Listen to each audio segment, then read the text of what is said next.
Today, we are diving into one of the most beautiful and honestly heart-wrenching poems in the English language, Dylan Thomas's Fern Hill. We're going to take a trip back to a childhood on a Welsh farm, a memory so vivid it literally feels like a lost paradise. But this isn't just a happy trip down memory lane. Nope, it's a really profound story about time, innocence, and everything we lose along the way. The entire poem ends with this incredible, mind-bending line. So how can someone be both green, full of life, and dying at the exact same time? And how can you sing while you're in chains? To really get it, to unravel this whole thing, we have to go all the way back to the beginning, back to those sun-drenched days on Fern Hill Farm. So Fern Hill was a real place, an actual farm where a young Dylan Thomas spent his holidays. But what he does in the poem is just magical. He takes that very personal memory and turns it into something universal, a symbol for that perfect, idyllic world of childhood, from a time before we even knew the clock was ticking. Right from the very first line, Thomas just drops us into this completely carefree world, young and easy. I mean, that says it all, doesn't it? He even gives us a lilting house, which is this beautiful way of saying the house itself felt alive with music and joy. And then that classic line, happy as the grass was green. It perfectly ties his own personal joy to the vibrant, living world all around him. And this perfect world he's painting for us, it's what you'd call Edenic. It's his own personal Garden of Eden, a complete paradise of innocence and harmony, way before any kind of fall from grace. For the kid in this poem, Fern Hill isn't just a farm, it's a state of being, a state of pure, blissful ignorance. And get this, in this paradise, the child isn't just some happy resident. Oh no, he's the ruler. His imagination completely transforms the farm into his own personal kingdom, where he is the absolute center of the universe and everything revolves around him. I mean, just look at the language he uses to describe himself. He's not just a boy playing. He's honored. He's a prince. He's even famous among the barns. He feels lordly, like he's in total command of his world. It's that boundless, unshakable confidence of a child who truly believes the world was made just for them. As you read, you'll notice two colors popping up again and again. Green is everywhere. It connects the speaker's own youth to the vibrant, growing landscape. It's the color of life, of inexperience. And then there's golden, which suggests that these moments are just precious, perfect, and sunlit, the absolute heydays of his life. These two colors basically paint the whole emotional picture for us.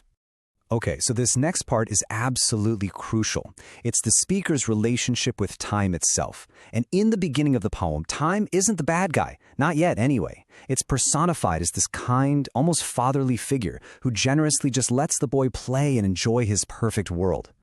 Listen to how he phrases this. It's so important. Time let me. It sounds like permission was granted, right?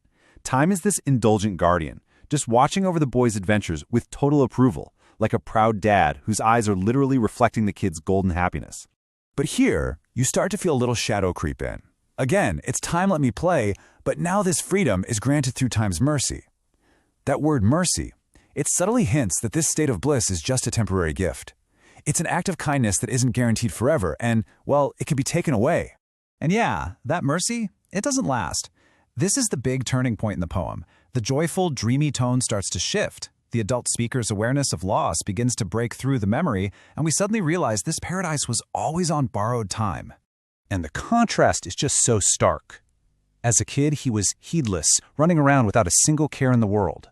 But the adult looking back, he sees the truth. That time, kind of like a Pied Piper, was always leading him, and all green and golden children straight out of grace, out of that sacred paradise. Now, the imagery gets really heavy with these big biblical allusions. A rooster's crow is famously a symbol of betrayal, right? It signals the dawn of a new, much harsher reality. And then he just comes right out and says it. It was Adam and Maiden. The farm was the Garden of Eden, but this is the moment of awakening, the moment you realize the garden has been lost for good. Wow, I mean, this line just hits you, doesn't it? It's so final. It's not that the child left the farm itself fled. The magic is gone.